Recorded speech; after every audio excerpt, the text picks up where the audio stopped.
Party के बारे में क्यों सोचें जब हम में वो क्षमता और वो योग्यता है कि हम चुनाव जीत सकते हैं। इसी मनोविज्ञान के साथ आज देखना होगा कि कितने बागी हैं जो चुनावी मैदान में डटे रहेंगे और कितने अपना एक कदम पीछे ले लेंगे। फिलहाल आगे बढ़ते हैं। आज भारतीय जनता पार्टी के सबसे बड़े स्टार प्रचारक राजस्थान में होंगे। हम बात कर रहे हैं मिशन मरुधरा पर उतरे प्रधानमंत्री नरेंद्र मोदी की, जो आज आने वाले हैं उदयपुर के बलीचा में नई कृषि मंडी परिसर में वो जनसभा को संबोधित करेंगे। शाम 6 बजे प्रधानमंत्री नरेंद्र मोदी की जनसभा है और 1.5 महीने में प्रधानमंत्री नरेंद्र मोदी का ये चौथा राजस्थान का दौरा है। इससे पहले 25 सितंबर को जयपुर में परिवर्तन संकल्प महासभा को उन्होंने संबोधित किया था। 25 सितंबर से कुछ और पहले जाएं तो आप देखिए कि उससे पहले भी वो लगातार आते रहे। फिर आगे बढ़े, अगर 25 सितंबर के बाद 2 अक्टूबर को चित्तौड़गढ़ के सांवलिया जी में प्रधानमंत्री नरेंद्र मोदी आए थे और इसके ठीक कुछ ही दिनों के बाद यानी कि 5 अक्टूबर को जोधपुर में यानी कि अशोक गहलोत वाले क्षेत्र में जनसभा को प्रधानमंत्री मोदी ने संबोधित किया था। किसी भी चुनाव में मोदी फैक्टर कहते हैं कि सबसे बड़ा फैक्टर होता है। प्रधानमंत्री नरेंद्र मोदी की एक जनसभा का मतलब कई विधानसभा सीटों की जीत के साथ जोड़कर देखा जाता है। तो वागड़ मेवाड़ की 28 विधानसभा सीटों को साधने के लिए प्रधानमंत्री नरेंद्र मोदी आ रहे हैं। उदयपुर, डूंगरपुर, बांसवाड़ा, चित्तौड़गढ़ और राजसमंद के साथ ही प्रतापगढ़ जिले, ये 6 जिले ऐसे जहां के 28 विधानसभा सीटों पर बीजेपी की पकड़ को मजबूत बनाने की कोशिश आज प्रधानमंत्री नरेंद्र मोदी करेंगे। मेरे सहयोगी अविनाश जुड़ गए हैं, सीधा अविनाश का रुख कर लेते हैं। अविनाश, प्रधानमंत्री नरेंद्र मोदी की एक जनसभा एक विधानसभा सीट या कहें कि उससे भी ज्यादा विधानसभा सीटों की जीत से जुड़ी हुई होती है। ये डायरेक्टली प्रोपोर्शनल होता है। जितनी बार मोदी आएंगे उतनी ज्यादा जीत बीजेपी को, उतनी ज्यादा मजबूत बीजेपी होती है ग्राउंड पर।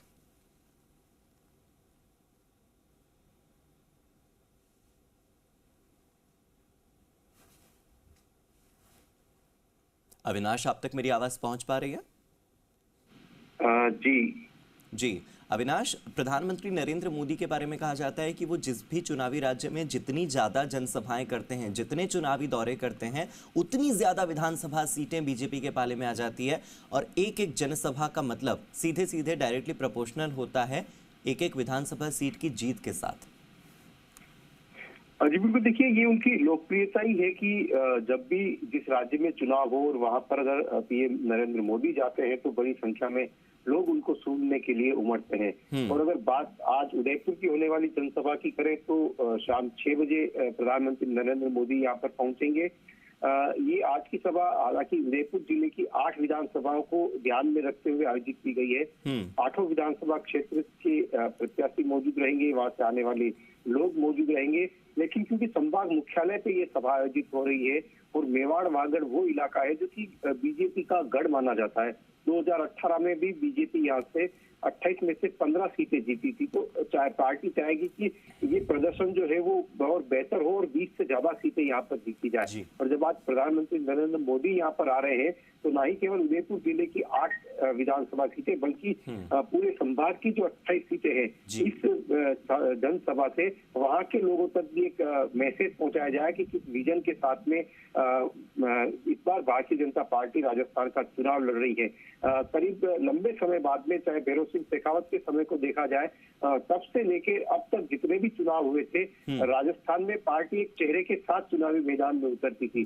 लेकिन 2023 का ये चुनाव है, यहाँ पर पार्टी ने कमल का जो कि उनका चुनाव चिन्ह है उसको चेहरा बनाया है और उस चेहरे के आधार पर पार्टी चुनावी मैदान में उतरी। तो ऐसे में प्रधानमंत्री नरेंद्र मोदी की ये जो सभाएं जो आयोजित हो रही है, ये अपने आप में एक बड़ा मैसेज लोगों तक दे पाएगी।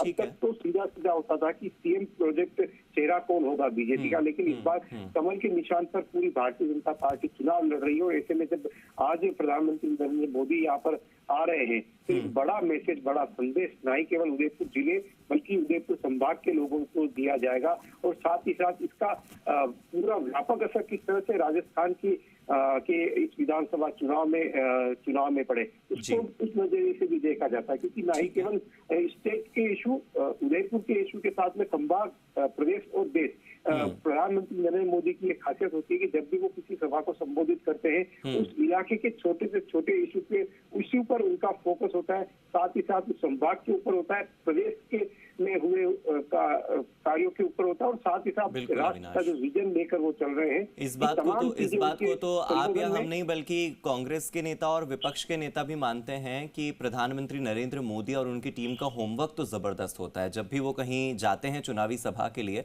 तो अपना होमवर्क पूरा करके जाते हैं। बहुत बहुत शुक्रिया अविनाश इस जानकारी के लिए।